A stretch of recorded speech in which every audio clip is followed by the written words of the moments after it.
सभी प्रिय विद्यार्थियों का एक बार फिर से स्वागत है संस्कार चिल्ड्रन एकेडमी बाड़मेर के यूट्यूब चैनल में। विद्यार्थियों, इस वीडियो से पहले हम पढ़ चुके हैं ह्यूमन डाइजेस्टिव सिस्टम यानी कि मानव पाचन तंत्र। आज हम पढ़ेंगे मानव श्वसन तंत्र या ह्यूमन रेस्पिरेटरी सिस्टम। बच्चों, यहाँ पर ध्यान दीजिएगा, इस टॉपिक के अंदर हम क्या क्या चीज़ें पढ़ेंगे। सबसे पहले हम पढ़ेंगे कि श्वसन क्यों जरूरी है। दूसरे नंबर पे हम पढ़ेंगे कि श्वसन तंत्र के भाग कौन कौन से हैं। और तीसरे टॉपिक में हम पढ़ेंगे कि श्वसन क्रिया विज्ञान क्या है। यहाँ पे मैंने एक ह्यूमन रेस्पिरेटरी सिस्टम का एक डायग्राम बनाया है। इस डायग्राम को मैं एक बार आपको समझा देता हूँ। सबसे पहले अगर मैं इस वाले भाग की बात करूँ तो इस वाले भाग को हम कहते हैं नासा गुहा। इसके बाद इस वाले भाग को हम कहते हैं मुख गुहा। इस वाले भाग को हम कहते हैं ग्रसनी। ग्रसनी के बाद जो ये वाला भाग इसको हम कहते हैं कंठ। कंठ के बाद जो नीचे वाली ये संरचना इसको हम कहते हैं श्वास नली। श्वास नली के बाद जो ये वाली संरचना इसको हम कहते हैं श्वसनी। श्वसनी आगे जाके अलग अलग श्वसनिकाओं में खुलती हैं और बाद में मैंने जो ये लाल संरचना बनाई है इसको हम कहते हैं कुपिकाएं। और ये सारा कुछ जो जिस भाग में स्थित है उसे हम कहते हैं फेफड़े। और फेफड़े के नीचे यहाँ पे क्या स्थित है, मध्यपट या डायाफ्राम। तो नॉर्मली ये स्ट्रक्चर रहता है ह्यूमन रेस्पिरेटरी सिस्टम का। अब सबसे पहले हम इस प्रश्न का आंसर ढूंढते हैं कि श्वसन क्यों आवश्यक है, श्वसन क्यों जरूरी है। आप आज से पहले या छोटी कक्षाओं में ये पढ़ते आए होंगे कि हम श्वास के रूप में ऑक्सीजन को ग्रहण करते हैं और CO2 को त्यागते हैं। और आज तक हमने ये पढ़ा है कि O2 को हम क्या मानते हैं, एक प्राणवायु के रूप में मानते हैं, प्राणवायु। तो ये चीज आप पहले पढ़ चुके हैं छोटी क्लासों के अंदर। लेकिन आज हम ये समझेंगे कि ये श्वसन जरूरी क्यों है। देखिए विद्यार्थियों, मैं थोड़ा सा पाचन तंत्र से जुड़कर आपको पढ़ाने का प्रयास करूंगा। यहाँ पे पाचन तंत्र की बात करते हैं तो पाचन तंत्र में भोजन का पाचन होता है। भोजन का पाचन, भोजन को मैं यहाँ पे लिख रहा हूं पोषक तत्व।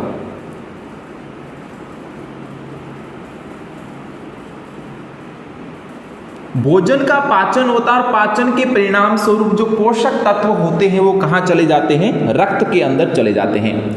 तो रक्त में पोषक तत्व चले जाते हैं। अब विद्यार्थियों, जो ये पोषक तत्व हमारे रक्त में आ चुके हैं, अब इसका ऑक्सीडेशन जरूरी है।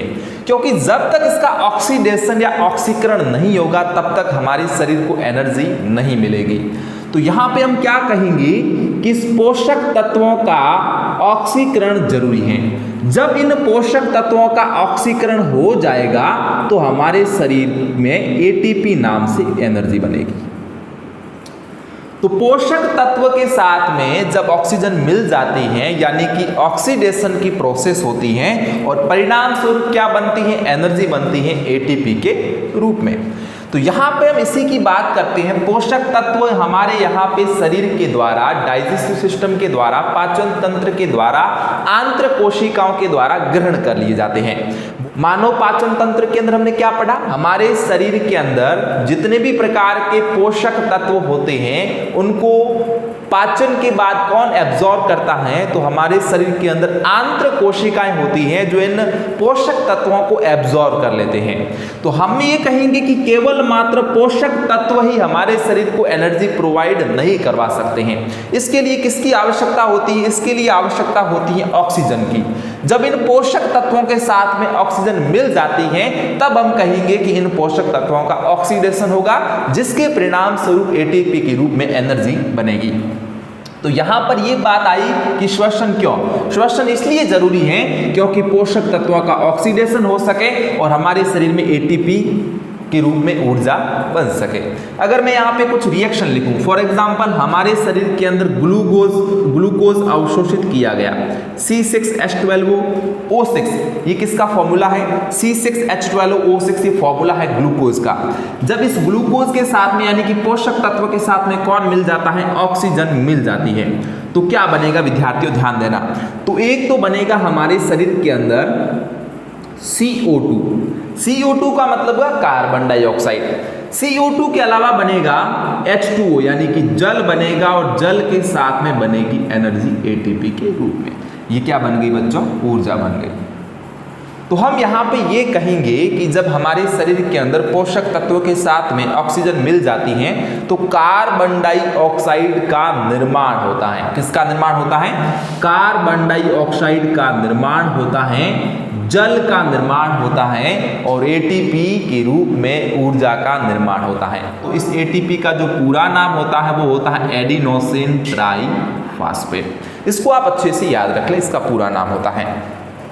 तो पोषक तत्व का क्या हो गया?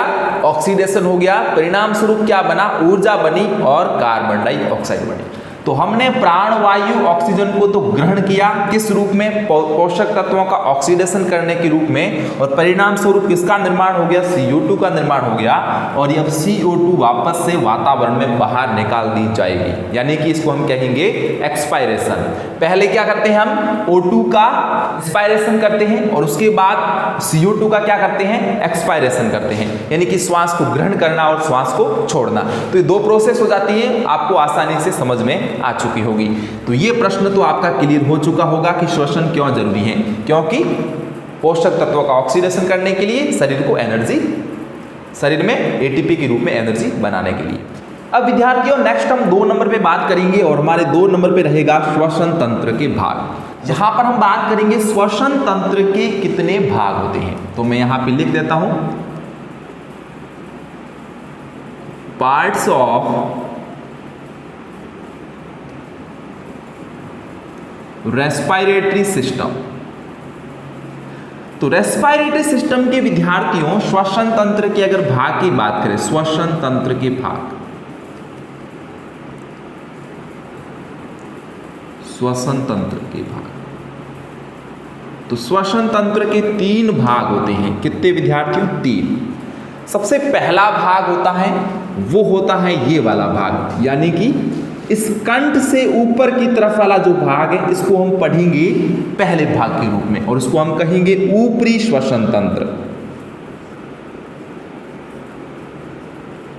ऊपरी श्वसन तंत्र। इसके बाद कंठ से नीचे की तरफ वाला भाग, कंठ नहीं बच्चों, कंठ किसमें आ गया? कंठ आ गया ऊपरी श्वसन तंत्र में। कंठ से नीचे के जो भाग रहते हैं उसको हम कहते हैं विद्यार्थियों 2 नंबर पे निचला श्वसन तंत्र। निचला श्वसन तंत्र। इसके बाद विद्यार्थियों यहाँ पे जो ये है, जैसे कि मैंने यहाँ पे बनाया है मध्यपट, इसको हम क्या कहेंगे? मध्यपट या डायाफ्राम कहेंगे। और यहाँ पर विद्यार्थियों क्या रहती है? ऊपर पसलियाँ रहती है और पसलियों में भी कुछ मांसपेशियाँ होती हैं जिसको हम तीसरे पार्ट के रूप में दर्शाएंगे और तीसरे पार्ट के रूप में हम लिखेंगे श्वसन मांसपेशियाँ।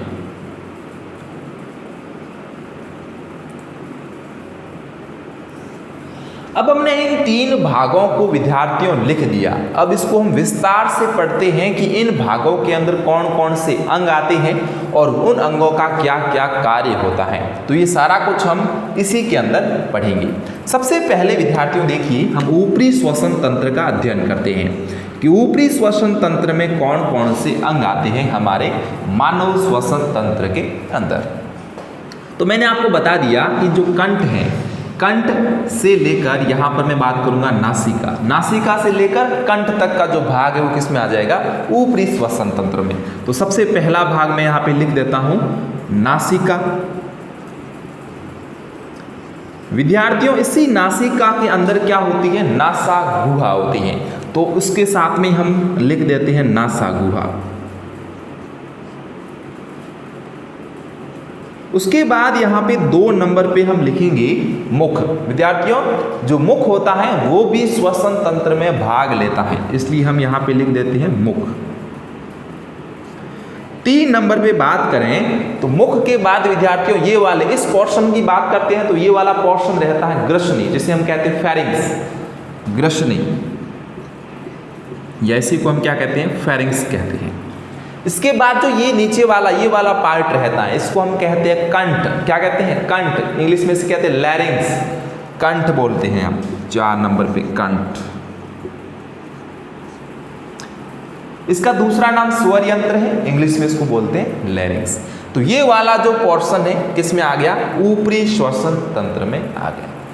इसके बाद हम बात करते हैं निचले श्वसन तंत्र की, कि निचले श्वसन तंत्र के अंदर कौन कौन से अंग आते हैं।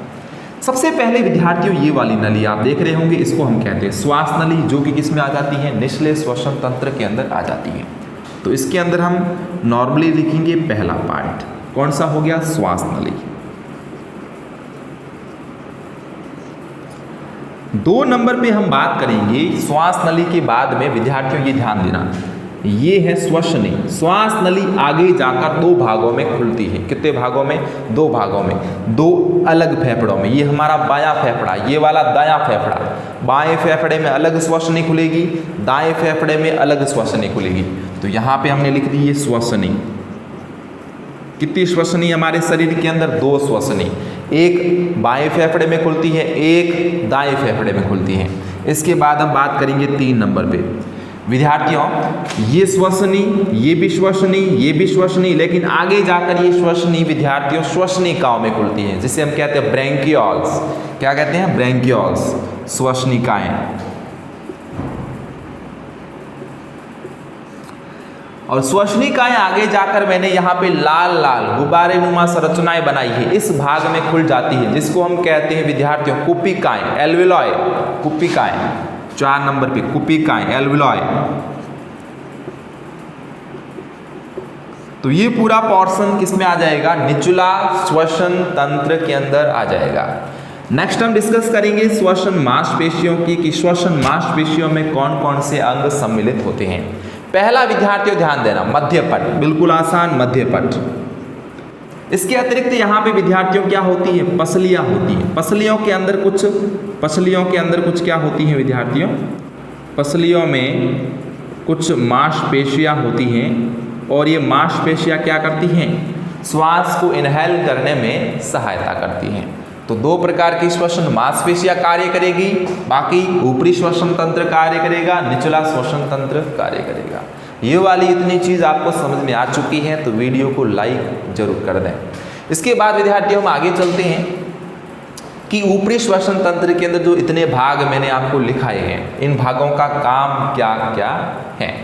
सबसे पहला जो भाग है उसे हम कहेंगे नासिका या नासा गुहा। इसका विद्यार्थियों कार्य क्या है, देखिए मैं इस वाले भाग की बात करता हूँ। यहाँ पे जो ये विद्यार्थियों नासा गुहा है, इसका मैं स्ट्रक्चर अगर बाहर की तरफ यूँ बनाऊँ तो इस प्रकार की संरचना होगी। यहाँ पे 2 छिद्र रहते हैं। ये हमारे नासिका के अंदर कितने नासा छिद्र हो गए, 2 नासा छिद्र हो गए। हमारे शरीर में जो नाक रहता है, हमारे शरीर के अंदर जो नासिका है, उस नासिका के कितने छिद्र हो गए, 2 छिद्र हो गए। और ये 2 छिद्र अपनी अपनी नासा गुहा में जाकर खुलते हैं। यहाँ पे अगर हम बात करें इस नासा, 2 यहाँ पे देखिए ये वाला पूरा पोर्शन अलग हो रहा है, ये अलग पोर्शन है, ये अलग पोर्शन है। इन 2 पोर्शन को जो अलग करता है उसको हम कहते हैं विद्यार्थियों नासापट।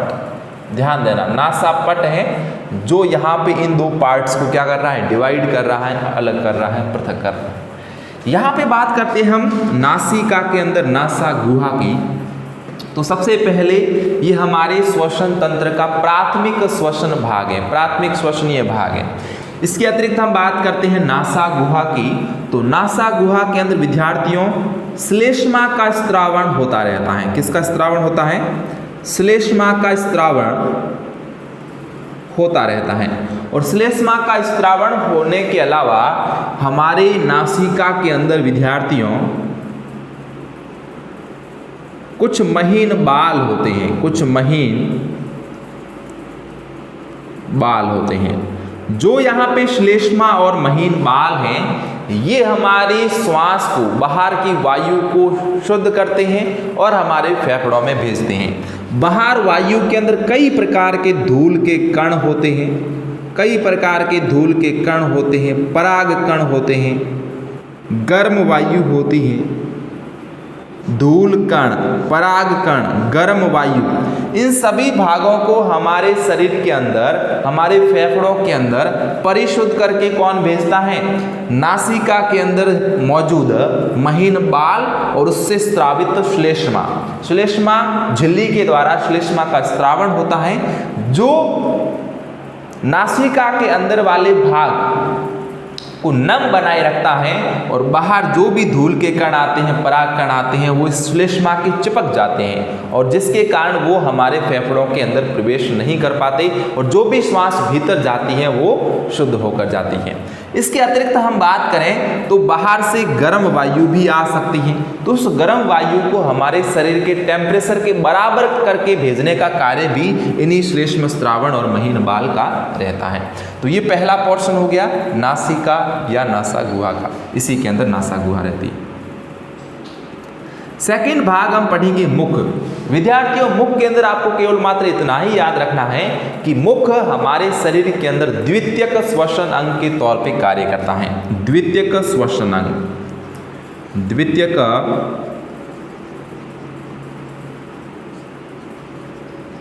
श्वसन अंग के तौर पे कार्य करता है। लेकिन एक बात ध्यान रखना कि नासिका से जो श्वास हम ग्रहण करते हैं उतनी परिशुद्ध श्वास हम मुख से ग्रहण नहीं कर सकते, उतनी प्योर श्वास हम मुख से ग्रहण नहीं कर सकते। मुख के बाद विद्यार्थियों जो पोर्शन आता है वो यहाँ पे आता है। इस वाले पोर्शन को हम क्या कहते हैं? ग्रसनी कहते हैं। ग्रसनी को हम 3 पार्ट्स के अंदर डिवाइड करके पढ़ते हैं। कितने पार्ट्स के अंदर विद्यार्थियों? 3 पार्ट्स के अंदर। इसको मैं यहाँ पे लिख देता हूँ, 3 पार्ट्स। सबसे पहले वाला पार्ट्स ये वाला, इसको हम कहते हैं नासाग्रसनी। नासाग्रसनी, नासाग्रसनी आप याद रख लेना। इसके बाद इस वाले पोर्शन को विद्यार्थियों हम कहते हैं मुखग्रसनी। मुखग्रसनी। और नीचे की तरफ जब यहां पे आते हैं तो इसको हम कहते हैं कंठग्रसनी। कंठग्रसनी। तो 3 प्रकार की ग्रसनियां हमारे श्वसन तंत्र के अंदर हमारे भाग लेती है। नासाग्रसनी, मुखग्रसनी, कंठग्रसनी। सबसे पहले विद्यार्थियों जो श्वास है वो कहाँ जाती है? नासाग्रसनी में। उसके बाद मुखग्रसनी में और तत्पश्चात कहाँ जाती है? कंठग्रसनी में चली जाती हैं। तो ये वाला पोर्शन रहता है ग्रसनी का। ग्रसनी के बाद विद्यार्थियों श्वास कहाँ आ जाती है? इस वाले पोर्शन के अंदर, यानी कि स्वर यंत्र के अंदर। अब यहाँ पे हमने कंठ लिखा है, इस कंठ का दूसरा नाम स्वर यंत्र है। स्वर यंत्र, इस स्वर यंत्र की अगर हम स्ट्रक्चर की बात करें तो ये वाली रहती है और उसके मध्य में यहाँ से क्या गुजरती है? एक नली गुजरती है, जिसे हम कहते हैं विद्यार्थियों ग्लोटिस। इसके अंदर जो छिद्र होता है, जो छेद होता है, उसको हम कहते हैं ग्लोटिस। और जब ग्लोटिस के ऊपर विद्यार्थियों ढक्कन आ जाता है, यानी कि जब उस ग्लोटिस, ग्लोटिस का मतलब घाटी, ग्लोटिस का क्या होता है? घाटी। ग्लोटिस, ध्यान से देखें, कॉन्सेप्ट को समझें। ग्लोटिस को हम कहते हैं घाटी। और जब इस घाटी के ऊपर विद्यार्थियों ढक्कन आ जाता है, ढक्कन आ जाता है, तो हम इसको कहते हैं घाटी ढक्कन। घाटी ढक्कन। और इसको इंग्लिश में हम कहेंगे एपिग्लोटिस। एपिग्लोटिस। तो बिल्कुल आसान हो जाता है यहाँ से कि ग्लोटिस पर जब ढक्कन आता है तो उसे हम कहेंगे घाटी ढक्कन। अब आप कहोगे कि सर ये घाटी ढक्कन क्यों, ढक्कन की आवश्यकता क्यों होगी? तो विद्यार्थियों, हम भोजन भी ग्रहण करते हैं और हम श्वास भी ग्रहण करते हैं। मैं यूं कहूं कि मैं भोजन को किस में भेज दूं? श्वास नली में। अगर मैं भोजन को इस श्वास नली में भेजूंगा तो भोजन यहाँ पे क्या हो जाएगा? रुक जाएगा, अवरुद्ध हो जाएगा। और जब भोजन अवरुद्ध हो जाएगा तो क्या श्वास नली में जा पाएगी? और जब श्वास नली में नहीं जाएगी तो क्या श्वास फेफड़ों तक पहुंच पाएगी?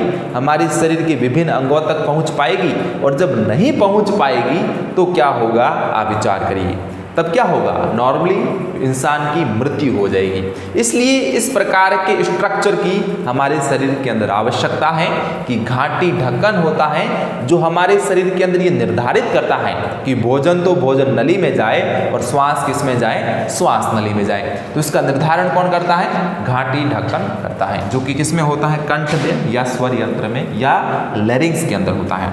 इसके अतिरिक्त हम बात करते हैं विद्यार्थियों, तो इसके अंदर कुछ स्वर रज्जु होते हैं। विद्यार्थियों, जो स्वर यंत्र होता है, स्वर यंत्र के अंदर स्वर रज्जु होते हैं और इन स्वर रज्जु को हम इंग्लिश में बोलते हैं वोकल कॉर्ड्स। Vocal cords. इन स्वर रज्जु के अंदर विभिन्न प्रकार की श्लेष्मा झिल्ली पाई जाती हैं, श्लेष्मा झिल्ली।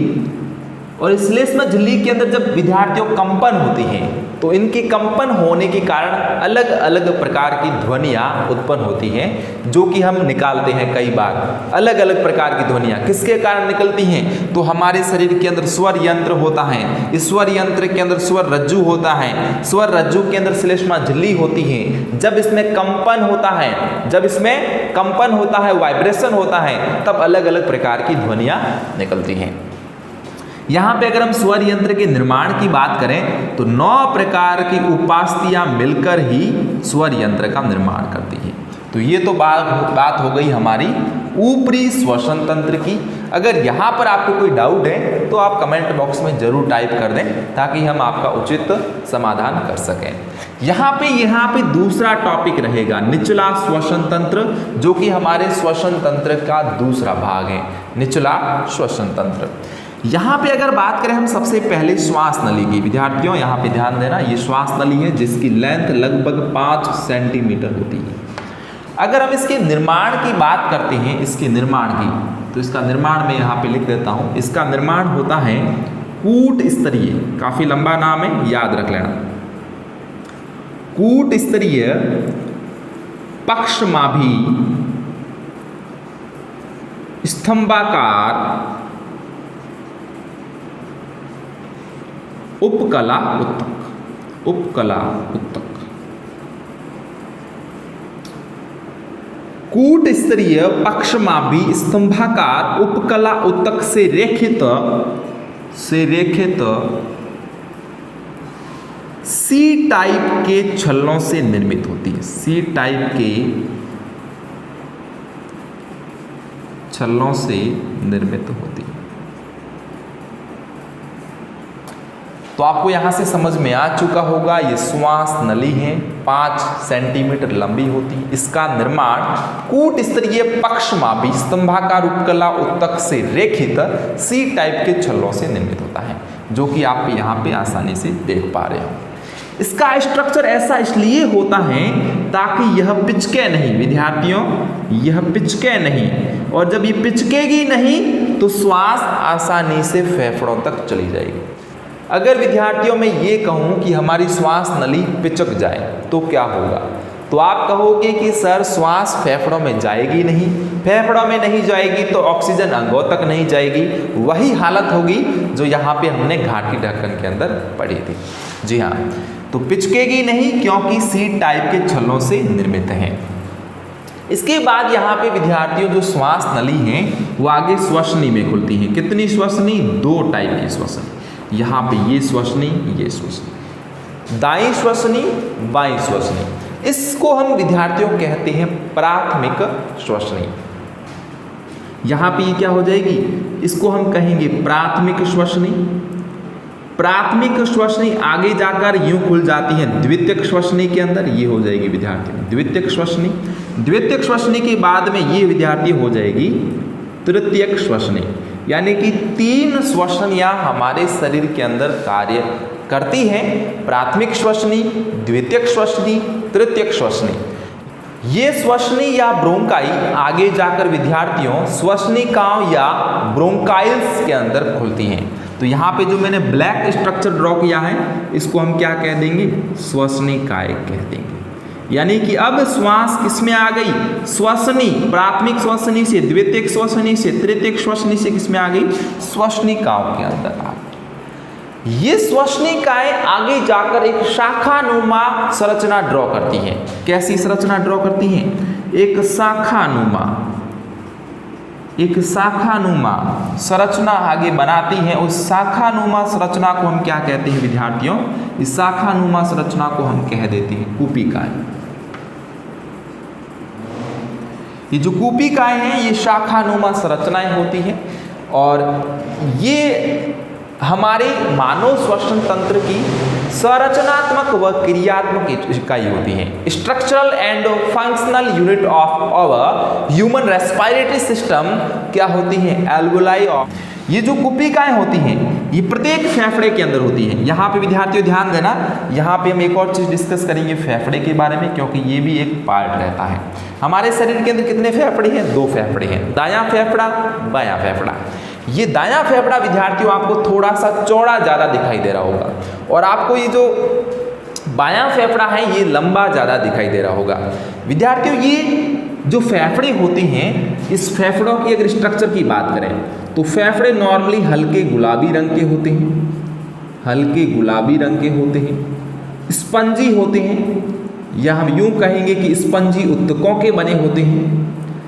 इसके अंदर श्वसनिकाएं और कुपिकाओं का एक बहुत बड़ा जाल होता है, और यहाँ पे अगर हम फेफड़ों को अगर दो भागों में विभाजित करें तो यहाँ पे होता है दायां फेफड़ा और बायां फेफड़ा। अगर हम बात करें बाएं फेफड़े की तो ये लंबा ज़्यादा होता है, बात करें हम दाएं फेफड़े की तो चौड़ा ज़्यादा होता है। अगर इसके खंडों की बात करें, क्योंकि फेफड़े इस प्रकार से खंडों में विभाजित, जैसे कि मैंने यहाँ पे फेफड़ा बनाया, ये विद्यार्थी इस प्रकार से क्या होते हैं, खंडों में विभाजित होते हैं। तो ये है दायां फेफड़ा, जो कि कितने पार्ट्स के अंदर डिवाइड होता है, 3 खंडों में, यानी कि ये वाला 3 खंडों में, और ये वाला बायां फेफड़ा कितने खंडों में, 2 खंडों में। ये भी आगे जाकर कई उपखंडों में, उपखंड आगे जाकर कई पालियों में विभाजित होते हैं। इसके बाद हम बात करते हैं विद्यार्थियों इन कुपिकाओं की, कि जो ये कुपिकाएं होती हैं, ये कुपिकाएं एक फेफड़े के अंदर संख्या में कितनी होती हैं। तो फेफड़े के अंदर, एक फेफड़े के अंदर लगभग 30 मिलियन कुपिकाएं होती हैं। कितनी? 30 मिलियन कुपिकाएं एक फेफड़े में। दोनों की मिला के बात की जाए तो 30 और 30 मिलियन कितने होते हैं, 60 मिलियन। यानी कि हमारे दोनों फेफड़ों के अंदर टोटल 60 मिलियन एल्वियोलाई होती हैं, कुपिकाएं होती हैं। बात करें हम आगे इस कुपिकाओं की, तो कुपिकाओं के अंदर शल्की उपकला होती हैं। क्या होती है विद्यार्थियों? शल्की उपकला होती हैं। कुपिकाओं के चारों ओर रक्त केशिकाओं का एक घना जाल होता है। जैसे कि यहाँ पर मैंने ये एक संरचना बना दी कुपिकाओं की, और इस कुपिकाओं के ऊपर एक घना जाल होता है। किसका जाल होता है? रक्त केशिकाओं का घना जाल होता है। तो ये नॉर्मली विद्यार्थियों हमने ऊपरी श्वसन तंत्र पढ़ लिया, निचला श्वसन तंत्र पढ़ लिया।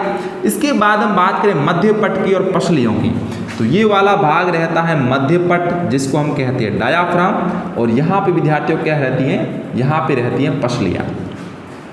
तो मध्य पट विद्यार्थियों जब संकुचित होता है तो हम श्वास को इनहेल करते हैं, यानी कि श्वास को अंदर ग्रहण करने के लिए मध्य पट की आवश्यकता होती है। जैसे कि अभी आप श्वास ग्रहण करिए, जो ही आपने श्वास ग्रहण की तो आपका सीना ऊपर की तरफ आने लगा, यानी कि पसलियों के अंदर कुछ मांसपेशियां हैं और यहाँ पे डायाफ्राम है। जब ये संकुचित अवस्था में होते हैं तो हम श्वास को क्या करते हैं, ग्रहण करते हैं। संकुचित होते हैं तो श्वास को हम क्या करते हैं, ग्रहण करते हैं, और जब वापस शिथिल अवस्था में आते हैं उस कंडीशन में हम क्या करते हैं, श्वास को छोड़ देते हैं। आप ग्रहण करिए, यानी कि जब ये संकुचित हुए तभी आपने श्वास ग्रहण करी, जब ये शिथिल अवस्था में आ गए आपने श्वास छोड़ दी। तो इस प्रकार की प्रोसेस होती है श्वसन मांसपेशियों के अंदर। तो ये तो टोटल हमारे श्वसन तंत्र के भाग हो गए, पार्ट्स ऑफ रेस्पिरेटरी सिस्टम, जिसको हमने 3 भागों में पढ़ा। अब यहाँ पे आगे हम बात करेंगे श्वसन क्रिया विज्ञान की, कि मानव श्वसन तंत्र किस प्रकार से कार्य करता है।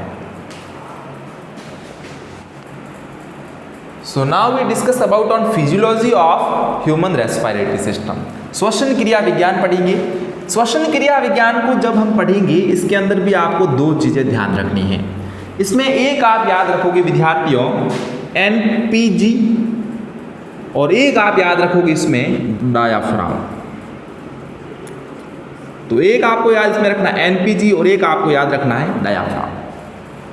जब NPG और डायाफ्राम सक्रिय होते हैं तब हम श्वास को इनहेल करते हैं और हमारे शरीर के अंदर ऑक्सीजन फेफड़ों से आगे अंगों की तरफ जाती है। NPG का विद्यार्थियों पूरा नाम होता है negative pressure gradient. Negative pressure gradient, या इसको हम हिंदी में कहते हैं ऋणात्मक दबाव प्रवणता। नेगेटिव प्रेशर ग्रेडियंट या ऋणात्मक दबाव प्रवणता के कारण ही हम श्वास को ग्रहण कर पाते हैं। दूसरी बात करें हम डायाफ्राम की, तो जब डायाफ्राम संकुचित होता है तभी हम श्वास को ग्रहण कर पाते हैं। सबसे पहले आप समझिए NPG को, कि NPG से हम किस प्रकार से श्वास को ग्रहण कर पाते हैं। तो देखिए यहाँ पर जो वायु पड़ी हुई है, यहाँ पर जो वायु पड़ी हुई है इसके अंदर हाई प्रेशर है। विद्यार्थी ध्यान देना, यहाँ पे हाई प्रेशर है। लेकिन हम ये जानते हैं कि हमारे जो फेफड़े हैं इसके अंदर क्या है, अभी लो प्रेशर है। यानी कि यहाँ पे तो हाई प्रेशर है और यहाँ पे लो प्रेशर है। तो वायु अपने उच्च दाब से अपने निम्न दाब की ओर गति करेगी, यानी कि वायु यहाँ से वायुमंडल से कहाँ चली जाएगी, फेफड़ों में चली जाएगी, हाई प्रेशर से लो प्रेशर की ओर। यही होता है नेगेटिव प्रेशर ग्रेडियंट या एनपीजी। इसी प्रकार से हम डायाफ्राम को समझते हैं कि जब डायाफ्राम संकुचित होता है तो हम श्वास को इनहेल करते हैं या ग्रहण कर पाते हैं। इसके बाद विद्यार्थियों हम बात करेंगे श्वसन के स्तर। तो श्वसन के दो स्तर होते हैं, श्वसन के स्तर दो स्तर होते हैं। एक टाइप होता है विद्यार्थियों बाह्य श्वसन,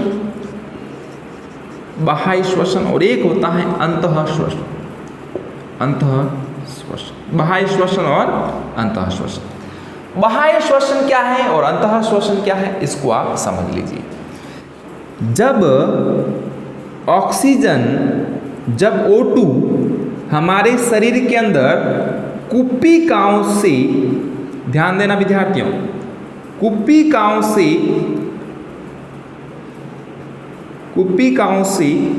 रक्त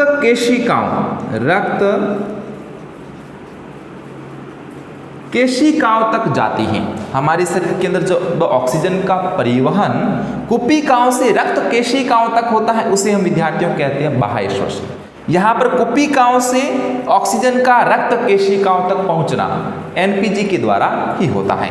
इसके बाद अगर हम बात करें अंतः श्वसन की, तो रक्त केशिकाओं